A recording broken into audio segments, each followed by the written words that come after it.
Maayong adlaw mga mi, happy Sunday. So diri wa man tay work mga mi, nang hinlo mi diri sa taas sa second floor. Kaming duha sa kong husband. Amo na lang pud ning gihimo nga bonding time namong duha. Mostly mga mi sa ubos ra gyud mi mag standby kay wala man po'y kuyo akong mother. So ingon ana lang gyud atong set up mga mi mintras na apa gyud atong mother mo take time gyud ta ubanan gyud namo siya. Ang cycle sa family mga mino kung bata pa undok gyud ang tanang bata.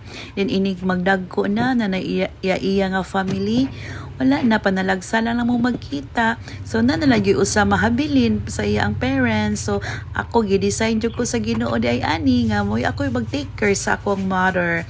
Og mga mina aday ako ang sister ani diri minaning hapon sa balay nagdala po siya sa iya ang labilin nga sudan ang giinit. Bahalag maghuot mi sa table mga mi as long as nagkahiusa.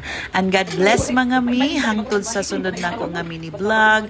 Og salamat jud kanunay sa iyong pag-support. God bless!